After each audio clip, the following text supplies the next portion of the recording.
ಹೌಳಾ ಹೌಳಾ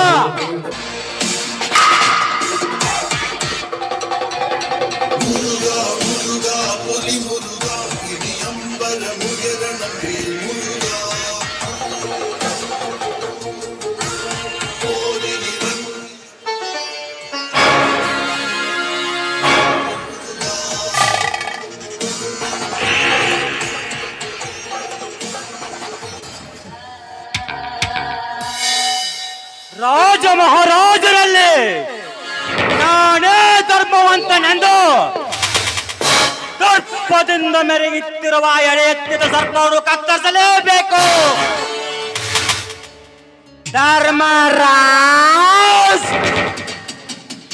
ಈ ಈರಿನ ಘೋಡನ ಖರ ಮತ್ತು ಏನು ಗೊತ್ತಾ? ದಡ್ಡರ ಮೇಲೆ ದುಡ್ಡಿನ ದಬ್ಬಾಳಿಕೆ, ದೀನ ದಲಿತರ ಮೇಲೆ ದೌರ್ಜನ್ಯ, ಚಂದುಳ್ಳಿ ಚಲುವಿಯರ ಮೇಲೆ ಅತ್ಯಾಚಾರ.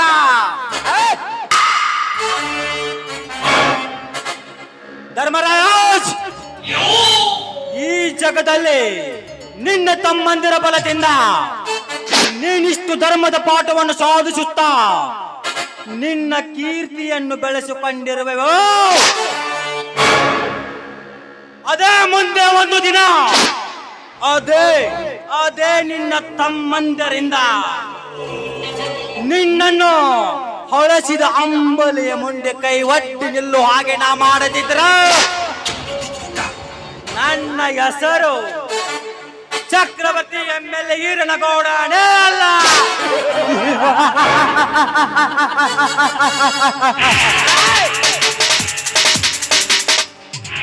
ಧರ್ಮರಾಜ್, ಪೊಲೀಸ್ ನಿಲ್ದಾಣದ ಆಸೆ ಇಟ್ಟುಕೊಂಡಿರುವ ನನಗೆ ನೀನೆಲ್ಲ ರೈತರೊಂದಿಗೆ ಸಹಕರಿಸದೆ ಹೋದರೆ ಮೋಸದೆ ನಿನ್ನೊಬ್ಬ ತಮ್ಮನನ್ನು ನನ್ನ ಕೈವಶ ಮಾಡಿಕೊಂಡು ನಿನ್ನ ಮನೆತನಕ್ಕೆ ಬೆಂಕಿ ಹಚ್ಚಿ ನಾನು ಆಸೆ ಇಟ್ಟುಕೊಂಡಿರುವ ಆ ವಿಮಾನ ನಿಲ್ದಾಣ ಜಾಗವನ್ನು ನನ್ನ ಹೆಸರು ಮಾಡಿಕೊಳ್ಳದಿದ್ರ ನನ್ನ ಹೆಸರು MLA ಈರನಗೌಡನೇ ಅಲ್ಲ.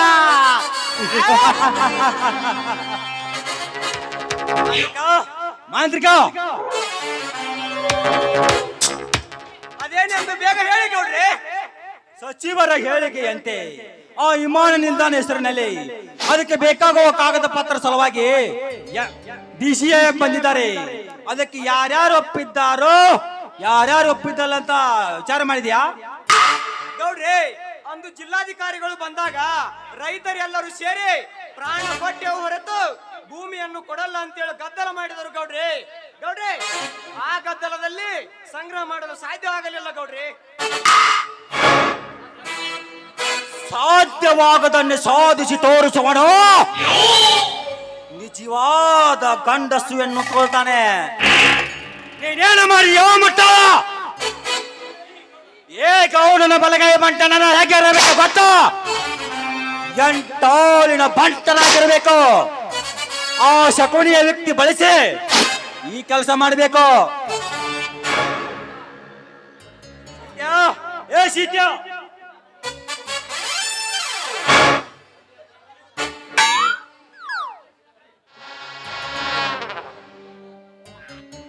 ಯಪ್ಪ ದಣಿಯರ, ಆ ರೈತರ ಭೂ ಸ್ವಾಧೀನದ ಬಗ್ಗೆ ಕರಡು ಪ್ರತಿಯನ್ನು ರಚಿಸಿದ್ಯಾ? ಅದಕ್ಕೆ ಯಾರ್ಯಾರು ಒಪ್ಪಿದ್ದಾರೋ ಎಲ್ಲ ಅಂತ ವಿಚಾರ ಮಾಡಿದ್ಯಾ? ಯಪ್ಪ ದಣಿಯಾರ 12ನೇ ಭಾಗ ಜನ ಏನ್ ಅದಾರಿಪ್ಪ, ಅವರು ನಿಮ್ಗೆ ಒಪ್ಪಿಗೆ ಕೊಟ್ಟಾರಿಯಪ್ಪ. ಅದ 4ನೇ ಭಾಗ ಜನ ಏನು ಅದಾರಲ್ರಿ, ನಿಮ್ಮ ಮುರಿದು ಯಾಕೋ ತಿಕ್ಕಾಡ್ಬೇಕಾಗತ್ತ ನೋಡ್ರಿಯಪ್ಪ. ಆದ್ರೆ ಏನೋ ಗೌಡ್ರ ಆದರೆ ಎಂಬ ಪಕ್ಷ ಕುಣದ ಮಾತೇಕೆ ಯೋಚಿತಾಗುತ್ತೆ. ಅದಕ್ಕೆ ಅಡ್ಡಿಯಾಗಿ ಬಂದವರ ತಲೆಯನ್ನೇ ಕತ್ತರಿಸಿ ಬಿಡ್ತೇನೆ. ಗೌಡ್ರೆ ತಲೆ ಅಷ್ಟೇ ಯಾಕೆ ಗೌಡ್ರೆ? ಈ ಮಾಂತ್ರಿಕನ ಯಂತ್ರದಲ್ಲಿ ಅವನು ಎಷ್ಟೇ ಅಂತರದಿಂದ ಕುಣಿದರೂ ಸ್ವತಂತ್ರವಾಗಿ ಹಾರಾಡಲು ಬಿಡಲಾರೆ. ನಾನೇ ಬಲ್ಲಿದವನೆಂದು ಹಕ್ಕಿ ತರ ಅವನು ಎಲ್ಲಿಗಾದ್ರೂ ಹಾರಿ ಹೋದರು ನಾನು ರೆಕ್ಕೆ ಬಲಿತ ಗರುಡನಾಗಿ ಅವನಕ್ಕಿಂತ ಮೇಲೆ ಹಾರಿ ನಿಮ್ಮ ಪಾದಕ್ಕೆ ತಂದು ಒಪ್ಪಿಸ್ತೀನಿ ಗೌಡ್ರೆ, ಪಾದಕ್ಕೆ ತಂದು ಒಪ್ಪಿಸ್ತೀನಿ. ಕರೆಕ್ಟ್. ಈ ಎಮ್ಮೆಲ್ಲೆಗೆ ಅವರ ತಲೆ ಬೇಕೊಂದು, ಎಲ್ಲ ನೆಲ ಬೇಕೊಂದು. ಆ ಕೆಲಸವನ್ನು ನೀವು ಮಾಡಿ ತೋರಿಸ್ಬೇಕು.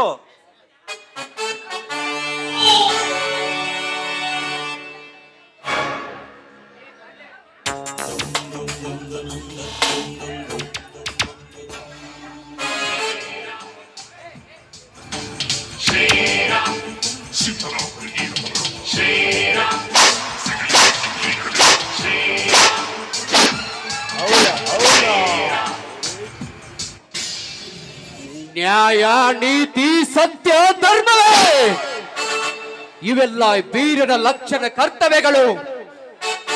ನ್ಯಾಯ ಅಂತ ಬಂದ್ರೆ ತಲೆ ಬಾಗಿ ಒಳಗೆ ಕರಿತಾನ, ಅನ್ಯಾಯ ಅಂತ ಬಂದ್ರೆ ಅವರ ತಲೆಯನ್ನು ಕತ್ತರಿಸಿ ಹಾಕ್ತಾನ. ಏ ಸೌಕಾರ, ಸಾಧ್ಯವಿಲ್ಲ ಸೌಕಾರ, ಸಾಧ್ಯವಿಲ್ಲ. ನೀನು ಎಮ್ಮೆಲೆ ದಿನ ಅಂತ ತಿಳಿದು ನಮ್ಮ ರೈತರ ಆಸ್ತಿ ಕಿತ್ತಿಕೊಳ್ಳಾಕ ನಿನಗೂ ಸಾಧ್ಯವಿಲ್ಲ, ನಿನ್ನ ಮಾಂತ್ರಿಕರಿಗೂ ಸಾಧ್ಯವಿಲ್ಲ. ಲೇ ಸೌಕಾರ, ನೀನು ಎಷ್ಟು ನಿನ್ನ ಕುತಂತ್ರದಿಂದ, ನಿನ್ನ ಕೈ ಚೀಲಗಳಿಂದ ನನ್ನ ರೈತರಿಗೆ ಕಿರುಕುಳ ಕೊಡಿಸಿದ ಕೂಡ ಅದಕ್ಕೆ ಹೆದರುವ ಹೇಡಿಗಳಲ್ಲ ಈ ರೈತರು. ಆ ನಮ್ಮ ರೈತರ ಭೂಮಿಯಲ್ಲಿ ಹಿಡಿ ಮಣ್ಣು ಕೂಡ ಮುಟ್ಟಕ್ಕೆ ಬಿಡುದಿಲ್ಲ ಮಗನ, ಎಚ್ಚರ ಎಚ್ಚರ. ಮಿಸ್ಟರ್ ಬೀರ, ಅದು ಈ ವೀರಾದ ವೀರ ಎಮ್ಮೆಲೆ ಈರನಗೌಡನಿಗೆ. ಮಿಸ್ಟರ್ ಬೀರ, ನೀ ಯಾರ ಮುಂದೆ ನಿಂತು ಮಾತನಾಡುವಂತ ವಿಚಾರ ಮಾಡು. ಇಲ್ಲದಾದರೆ ನಿನ್ನನ್ನು ಸ್ಮಶಾನಕ್ಕೆ ಕಳಿಸಿಬಿಡ್ತೇನೆ. ನೀನು ಎಚ್ಚರ. ಲೇ ಗೌಡ, ಬಾಯಿ ಬಗೆ ಹಿಡಿದು ಮಾತನಾಡೋ ಮಗನೇ. ನಾನು ಯಾರು, ನಾನು ಎಂತವನೊಂದು ತಿಳಿಯದೆ ಕೋನನ ತರ ಮಾತನಾಡಿದ್ರೆ ನಿನ್ನ ರುಂಡವನ್ನು ಚಂಡಾಡಿ ಇದೇ ನಮ್ಮ ಹನುಮಪ್ಪನ ಗುಡಿಯ ಮುಂದೆ ಹೂಳಬೇಕಾಗುತ್ತದೆ ಮಗನೇ, ಎಚ್ಚರ. ಲೇ ವೀರ, ಈ ಬೀರ ಸಪ್ಪನೆ ಬ್ಯಾಳೆ ಬೀರನಲ್ಲ. ಸಿಕ್ಕಂತೆ ಕುರಿ ಹಾಲು ಕುಡಿದು ನಿಮ್ಮಂತ ಲಂಚ ತಿನ್ನುವ ರಾಜಕಾರಿಗಳಿಗೆ ಎದುರಿಗೆ ಸ್ವಚ್ಛ ಹೊಡೆದು ರೊಚ್ಚಿಗೆದ್ದ ರಾಜ ಹುಲಿ ನಾನು. ಛೇ ಗೌಡ್ರ, ಯಾಕೆ ಸ್ವಲ್ಪ ಮಾತಿಗೆ ಯಾಕೆ ಗುದ್ದಾಡ್ತೀರಿ? ಬಾರಿ ಇಲ್ಲ ಸ್ವಲ್ಪ.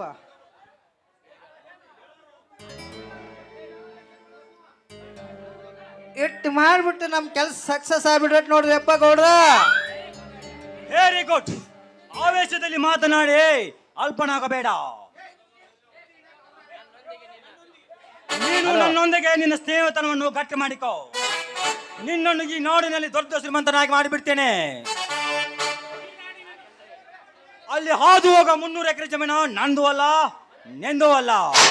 ನೀನು ನನಗೆ ಹೂ ಅಂತ ಮಾತು ಕೊಡು, ನಿನಗೆ ಬೇಕಾದಷ್ಟು ಹಣವನ್ನು ಕೊಟ್ಟು ಕಳಿಸ್ತೇನೆ. ಏ ಗೌಡ, ಈ ನಿನ್ನ ಮಾತಿಗೆ ನಗಬೇಕು ಅಳಬೇಕು ನನಗೊಂದು ತಿಳಿಯದಂತಾಗಿದೆ ಎಂಬೆಲ್ಲ ಸಾಯಬ್ರೇ. ಇಂಥದಕ್ಕೆಲ್ಲ ಅಳಬಾರ್ದಪ್ಪ.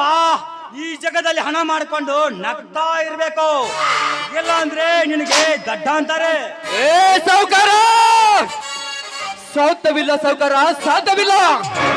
ನಿನ್ನ ಕೈಯಿಂದ ಲಂಚ ತೆಂದು ನಮ್ಮ ದನ ಗುರಿಗಳು ಗುಡ್ಡ ಹಾಳು ಮಾಡಿಕೊಂಡು ಆ ನಮ್ಮ ರೈತರ ಆಸ್ತಿ ನಿನ್ನ ಸೊತ್ತು ಮಾಡಿಕೊಳ್ಳಲಾಕ ನಾನೇನು ನಿನ್ನ ಹಾಗೆ ಲಂಚ ತಿನ್ನುವ ರಾಜಕಾರಿ ಅಲ್ಲ.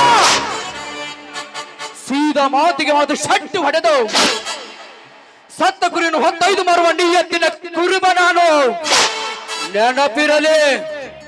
ಏ ಬೀರ, ಹುಚ್ಚರ ಹಾಗೆ ಎಚ್ಚರ ತಪ್ಪಿ ಮಾತನಾಡಿ ಬಯಸಿ ಬಂದದ್ದನ್ನು ತಿರಸ್ಕರಿಸಿ ಹಾಳಾಗಬೇಡ. ಹ, ಹಣ ಪಡೆದು ನಿನ್ನ ಗುಣ ಉಳಿಸಿಕೋ. ಏ ತಮ್ಮ, ನಮ್ಮ ಮಾತು ಕೇಳಿಲ್ಲ. ಇಲ್ಲ ಅಂದ್ರೆ ನಿನ್ನ ಹೆಣ ನೊಕ್ಕಟ್ಟಿ ನಿನ್ನ ಹಾಲಿಂಡೆ ಹೊಕ್ಕನು ಹೊಕ್ಕ ನೋಡ್ತಮ್ಮ.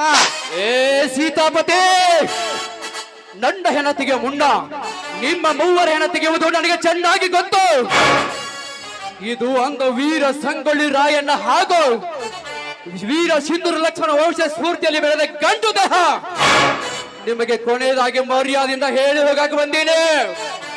ಆ ಗೋಮಾಳ ದನ ಕುರಿಗಳ ಸತ್ತು, ಆ ಭೂಮಿ ದೇಶಕ್ಕೆ ಅನ್ನ ಹಾಕುವ ರೈತನ ಸತ್ತು. ನಿಮ್ಮ ಎಲ್ಲರಲ್ಲಿ ತಾಕತ್ತನ್ನುವುದಾದ್ರೆ ಏನಾದ್ರೂ ಇದ್ರೆ ಅದನ್ನು ಬಂದು ಮುಟ್ಟು ನೋಡು ಮಕ್ಕ.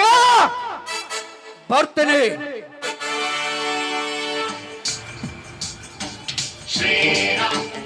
ಏ ಗೌಡ, ನಿನಗೆ ಕೊನೆಯದಾಗಿ ಹೋಗುವ ಮುನ್ನ ಒಂದು ಮಾತು ಹೇಳ್ತೀನಿ ನಿಮಗೆ. ನಾನೇನ ಬಿಟ್ಟುಕೋ. ಈ ಕರ್ನಾಟಕ ನಂದು. ಆ ಕರ್ನಾಟಕದಲ್ಲಿರುವ ರೈತರು ನನ್ನ ಉಸಿರು. ಆ ನನ್ನ ರೈತರಿಗೆ ಏನಾದ್ರೂ ಆದ್ರೂ ಕೊಚ್ಚಾಗ್ಬಿಟ್ಟೇನೆ ನಾನು. ಸುಮ್ಮನಿದ್ರೆ ರಾಮ, ರೊಚ್ಚಿಗೆದ್ರು ರಾಮ ರಾಮ ಜೈ ಶ್ರೀರಾಮ.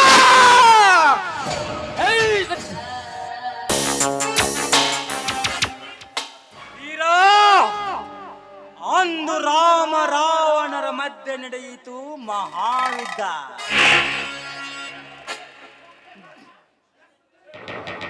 ಇಂದು ಸೀತಾಪತಿ ಏನು ಸೊಕ್ಕಿನಿಂದ ಮಾತನಾಡಿ ಹೋದನಲ್ಲೇ ಆ ಬೀರ.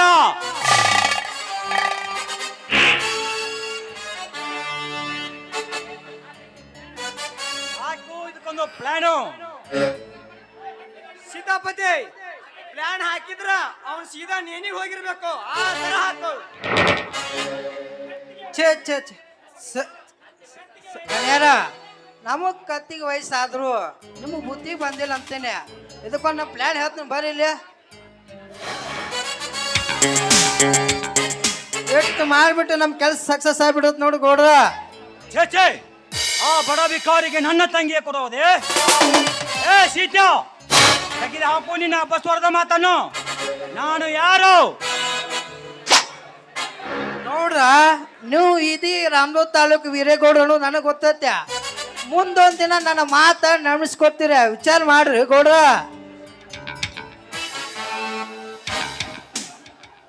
ನಮಸ್ಕಾರ ಗೌಡ್ರೆ. ಓ ಧರ್ಮರಾಜನ ಮಗ ಬಾ. ಏನು ಮರೇ, ಆರಾಮಿದ್ಯಾ? ಚೆನ್ನಾಗಿದ್ದೇನೆ ಸರ್. ನಾನು IPS ಓದ್ಬೇಕಂತ ಮಾಡಿದ್ದೇನೆ. ತಮ್ಮ ಸಹಾಯ ಬೇಕಾಗಿದೆ ಸರ್.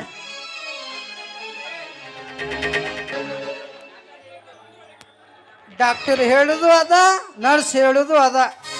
ಗೌಡ್ರೆ, ಇವರ ಕೆಲಸ ಮಾಡಿ ಮುಂದೆ ಮಜಾ ನೋಡಿ ಗೌಡ್ರೆ. ಒಂದೇಕೋ 10 ಕೆಲಸ ಮಾಡಿ ಕೊಡ್ತೇನೆ. ಈ ಶಶಿಧರ ನಮ್ಮ ಹುಡುಗ. ನನ್ನ ಮೇಲೆ ತುಂಬಾ ಅಭಿನಯ ಇದೆ ಅಲ್ಲ ಸರ್. ಓದುವರ ಮೇಲೆ ನನಗೆ ತುಂಬಾ ವಿಶ್ವಾಸ ಇದೆ. ಹಾ ನಡ್ರಿ, ಒಳಗೆ ಮಾತನಾಡೋಣ.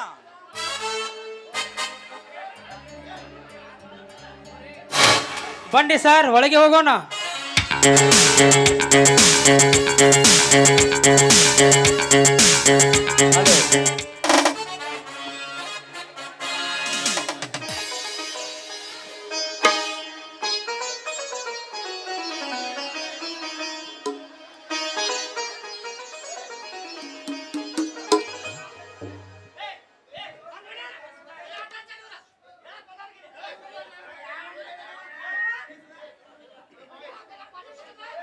ಹಲೋ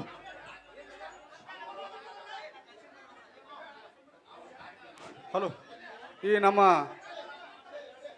ಓಕಳಿ ನಿಮಿತ್ತವಾಗಿ ನಾಟಕ ಹಮ್ಮಿಕೊಂಡಿರುತ್ತದೆ. ಅದಕ್ಕೆ ನಮ್ಮ ನಾಟಕಕ್ಕೆ ಧನ ಸಹಾಯ ಮಾಡಿರುವಂಥ ಮಹಿಳೆಯರು ಈಗಿರ್ತಾರೆ. ಸಿದ್ದನಗೌಡ ಪಾಟೀಲ್